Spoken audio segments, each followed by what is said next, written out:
setiap manusia. Adapun dunia ni kita maklum ajalah, dia sibuknya, kelam kabutnya, huru haranya, penipuannya. Bagaimana Umar Ibn Khattab radhiyallahu anhu, satu hari dia berjalan, kemudian terjumpa seekor bangkai kambing. Dia kambing yang dah mati, terlentang kambing tu mati. Sayyidina Umar menyangkung depan kambing tu, dibantainya menangis. Isak-isak menangis, terperanjat kawan-kawan, para sahabat yang lain terkejut tengok. Lalu mereka bertanya, wahai khalifah, apalah yang kamu tangiskan? Hanya seekor kambing yang telah mati, bangkai kambing aja. Terisak-isak menangis, kenapa? Umar menjawab, demi Allah, inilah yang dikejar oleh umat Islam, yang dikejar oleh manusia. Alangkah tertipunya mereka. Hazad dunia, inilah dunia. Umar kata, bagi orang-orang yang beriman, dunia ni bagi dia bangkai, ya tak ada apa dah. Begitu. Dia nak tengok ke akhirat tu, tak ada apa ke dia dah dunia ni. Dia tengok memang macam bangkai sungguh, kotor, jijik. Dia mudah dimanipulasi dan memperdayakan. Maka untuk hal-hal macam ni kena bangun malam, renung ke dalam diri. Segalanya ini merupakan penyakit-penyakit yang mencengkam jiwa manusia dan menguasai hati sanubarinya, yang memainkan peranan yang sangat kotor demi mengubah jiwa batin manusia, walaupun amalan saleh dan ibadat yang banyak. Soal semayang itu perkara tuntutan, wajib mesti dibuat. Tapi dengan penuh semayang, garanti amalan akhlak dia baik, belum tahu. Pernah Sayyidina Umar Ibn Khattab radhiyallahu anhu didatangi oleh seorang yang mendakwa seorang mencuri.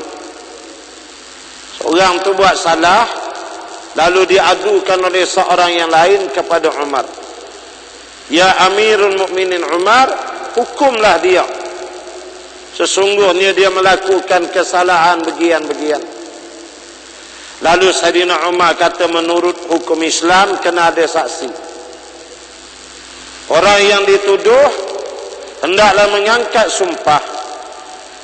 Orang yang menuduh hendaklah mendatangkan saksi. Ini kaedah dalam syarak.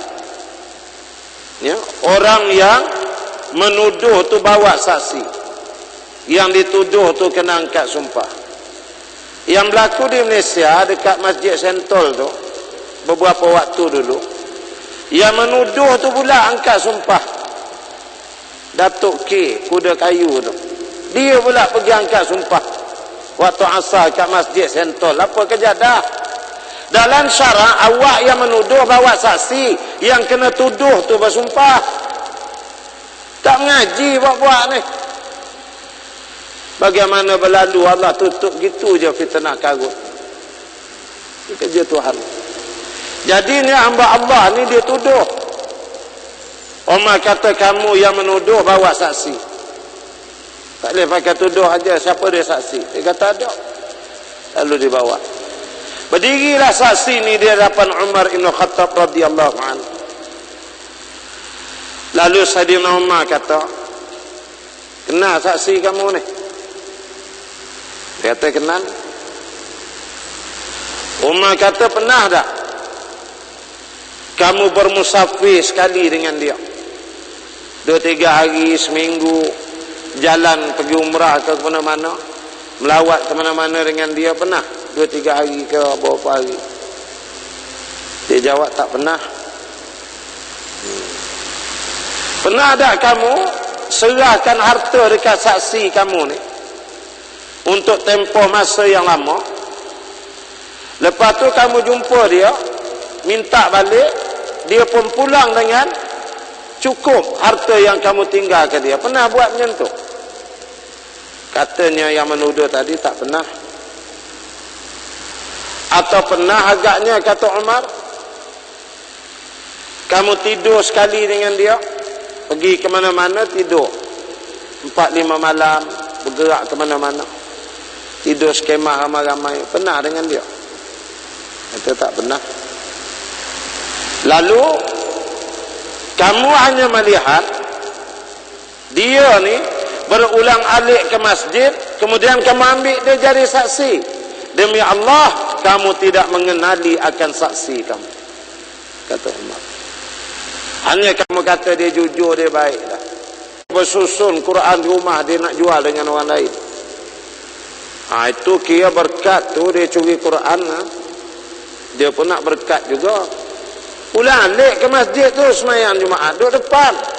Mau tak duduk depan, yang senang nak ambil Quran tu. Nanggeleng komiti masjid. Tapi mereka maafkan saja, ambil balik Quran dan ingatkan dia jangan buat lagi, tapi kamu jangan tinggal semayang, datang lagi ke masjid macam biasa. Ini. Jadi kata Umar, kalau begitu kata Umar, kamu tengok dia ulang alik dia ke masjid, semayang 5 waktu, atau kamu ambil dia jadi saksi. Kamu tak kenal saksi kamu ni, kata Umar. Gitulah. Jadi itu sebab kekuatan sebenar apa semua, jujur, lurus, sabar apa ni kita tak tahu, kecuali kena bangun malam. Dan ujian kalau tak datang tak tahu. Datang ujian baru tahu, yang melompat-melompat, yang tergolek-tergolek, yang macam-macam. Ujian, ketahanan itu. Nak istiqamah tu, apa lagi bagi para da'i, para pejuang ni semua dianggap penyakit. Dan ubat dia kena bangun malam ni.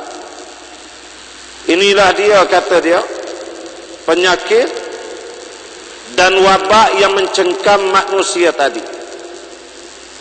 Dan ia tidak mudah dibasmikan kecuali dengan beruzlah dan mengasingkan diri, dengan bertakarub dengan Allah Subhanahu wa taala Qadi Rabbul Jalil dari masa ke masa, untuk mendapat taufik, hidayah dan inayah Allah Subhanahu wa ta'ala.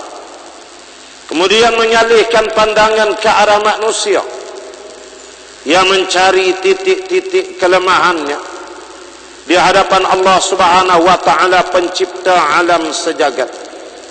Seterusnya bertafakur dan merenung terhadap bukti kekuasaan ilahi, hari akhirat, dan mereka yang menginsafi tentang kewujudan hari akhirat, rahmat dan balasannya. Ketika kita bertafakur dan merenung berulang kali, maka penyakit-penyakit tadi akan sembuh dan hilang sedikit demi sedikit, dan tempatnya akan digantikan dengan cahaya dan ketenangan yang abadi.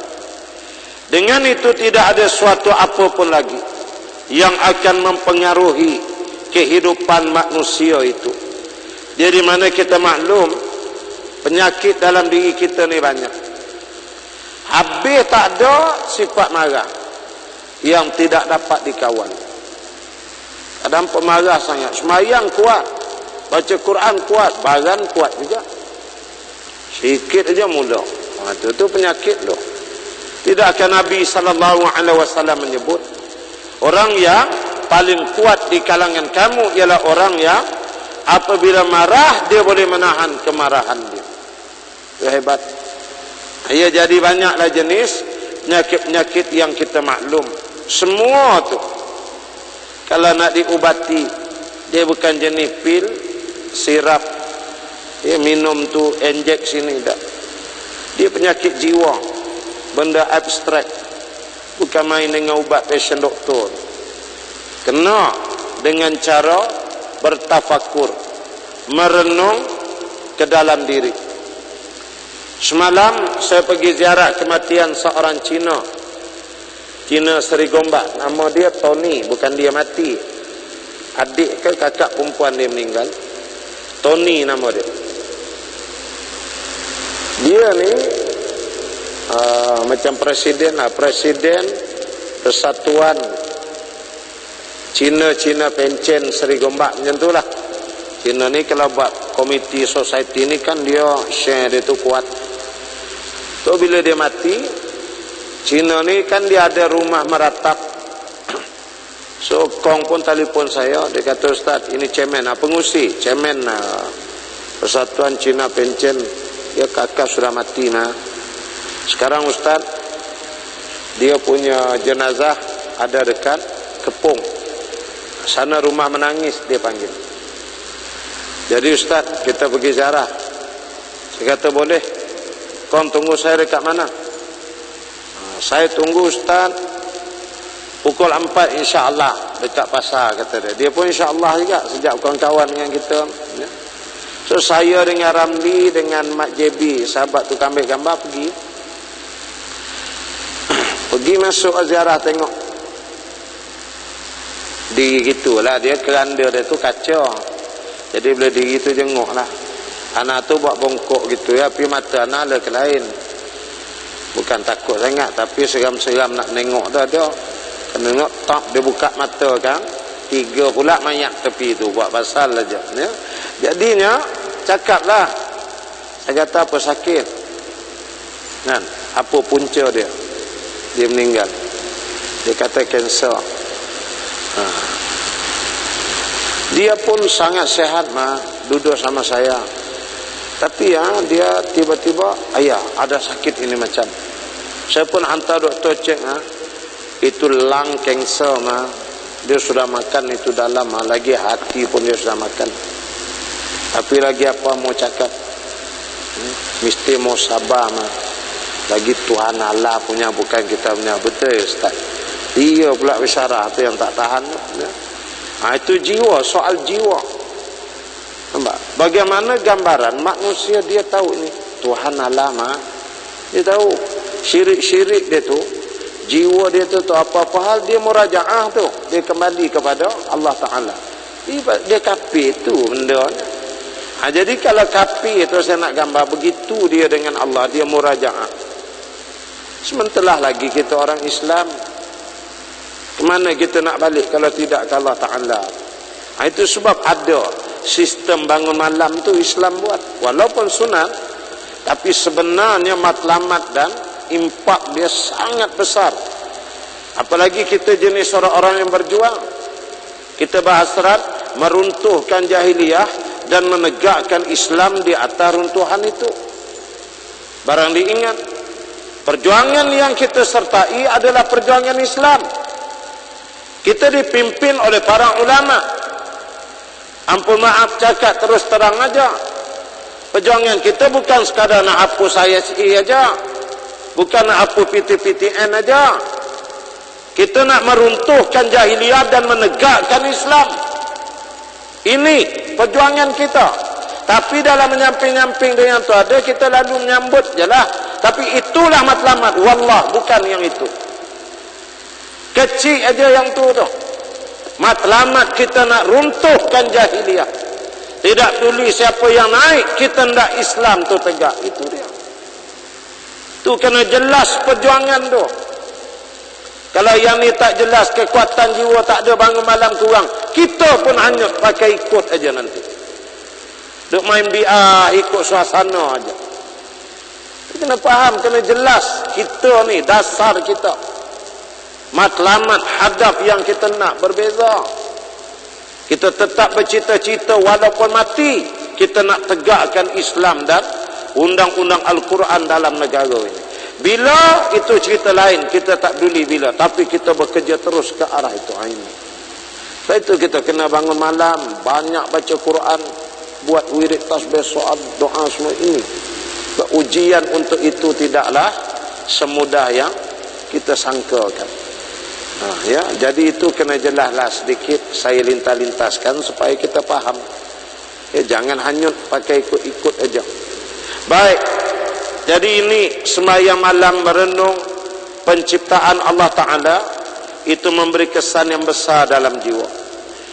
Suatu perkara lagi yang perlu disebut, yang tidak kurang pentingnya di dalam penghidupan manusia umumnya dan para pendakwah khasnya, ialah menanamkan bibit-bibit cintakan Allah Subhanahu wa Ta'ala di dalam hati sanubari, di mana ia merupakan sumber pengorbanan, perjuangan dan asas utama kepada dakwah yang memarak. Perasaan cintakan Allah Azza wa Jalla telah tercetus, tidak tercetus melalui kepercayaan kepada apa yang rasional, lantaran perkara yang rasional itu belum pernah lagi memberikan kesan kepada hati dan perasaan. Sebab kalaulah sedemikian, maka para orientalis merupakan barisan yang pertama beriman kepada Allah dan Rasulnya, dan hati nurani adalah hati yang begitu cekal mencintai Allah Subhanahu wa taala dan Rasul.